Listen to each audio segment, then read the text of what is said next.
Kalau tidak salah saya sudah pernah bilang bahwa ketika kasus pagar laut ini di tracing dari sisi hukum lalu ada pelanggaran yang potensial menjadi pihak tersangka untuk melengkapi puzzle-nya, ya yang bawah-bawah ya kepala desa Kohot gitu. Dan masuk akal juga. Jadi misalnya memang kenyataannya mereka ini ada 4 apa yang tersangka itu sepakat gitu mau bikin surat tanah palsu gitu.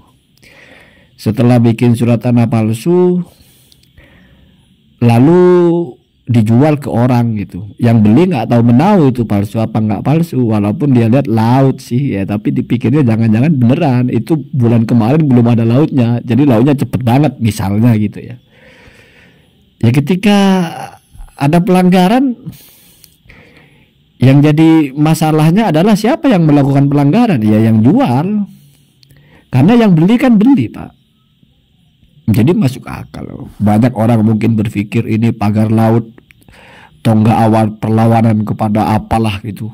Sampai mungkin ada yang berpikir Pak Aguan akan tamat, akan ditangkap atau apa, bahkan Mulyono dan sebagainya.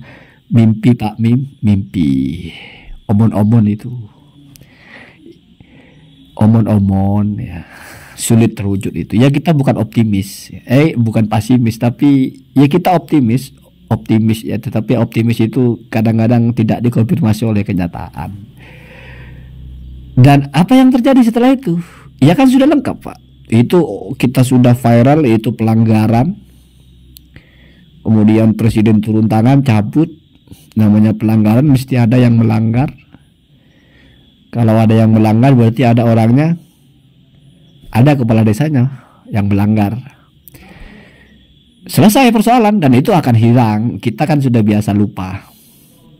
Sampai sekarang kita juga belum mendengar tuh siapa sih yang masang itu. Yang kita dengar adalah ada SHM, ada SHG dan sebagainya ya. Dan dari 263 baru 50 yang ditutup dan nggak tahu lagi kabarnya gimana. Jadi saya berpikirnya sederhana begini.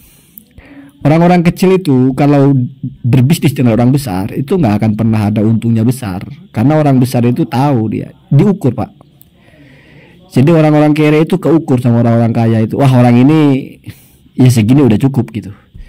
Jadi mungkin ada sekelompok orang yang merasa hebat gitu, bisa memanipulasi bos-bos besar, dia bisa buat tanah palsu gitu. Dan bos-bos besarnya itu beli.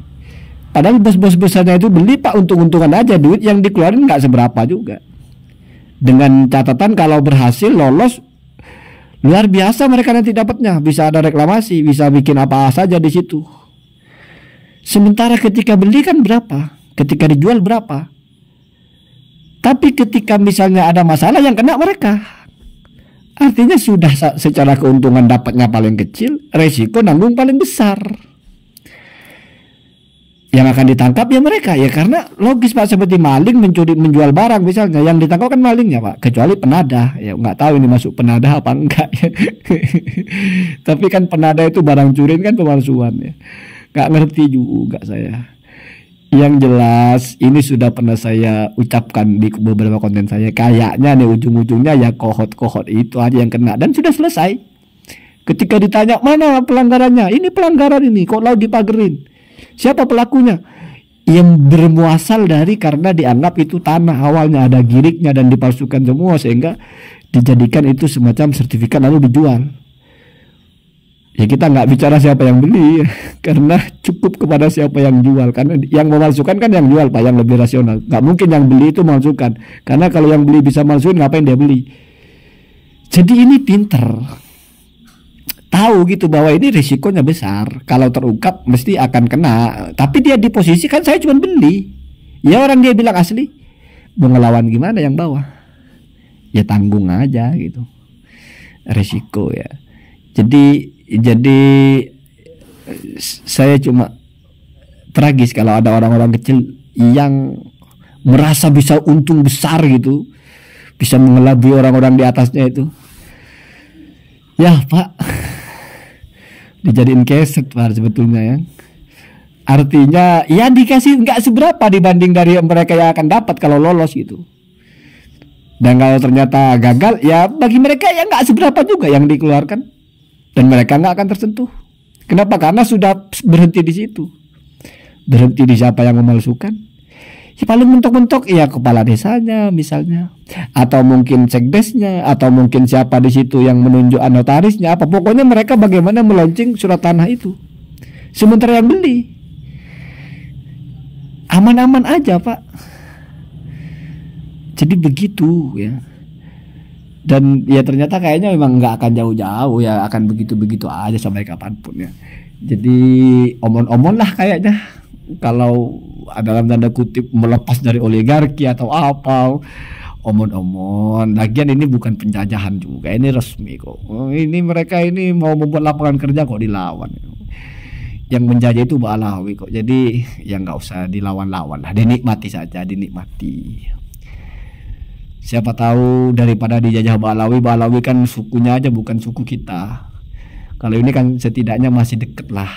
Ya Melayu kita ya, Indonesia, Cina itu muka juga agak mirip lah dibanding Arab gitu kan, dibanding Yaman ini. Jadi memang lebih cocok lah ya. Siapa tahu lebih santun dan sebagainya. Jadi nggak ada persoalan lah pada akhirnya. Toh ada yang bilang kok mereka bermanfaat, mereka menciptakan lapangan kerja. Iya benar. Bukan hanya itu, mereka menjadi jalur hidup orang ratusan ribu bahkan bisa jutaan orang hidup dari orang-orang Cina ini.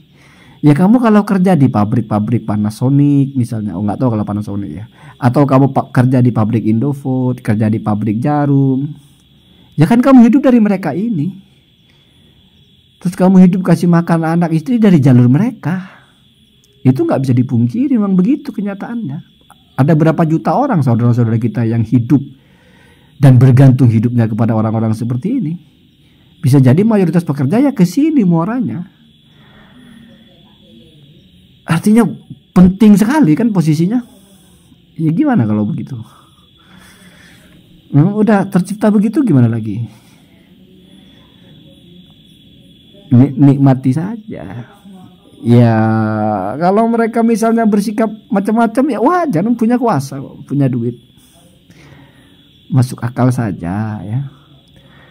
Ketika pun ada pelanggaran-pelanggaran yang mau ditangkap juga sudah ada, tinggal nangkap aja, udah jelas siapa pelanggarannya, yang memalsukan, udah selesai masalahnya. Jadi ya bukan omon-omon, mungkin sebuah fantasi yang belum tercapai saja, atau sebuah imajinasi yang belum tercapai saja gitu ya. Kalau sampai meruntuhkan, wah susah ini, susah.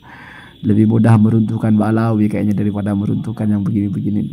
Apalagi ini sudah menjadi ruh Indonesia. Kita harus akui lah, ini menjadi ruh pernafasan ekonomi Indonesia. Jangan ada di antara kita lah. Hitung-hitung saja sih, yang menguasai ekonomi kita itu siapa kalau bukan orang-orang ini kan.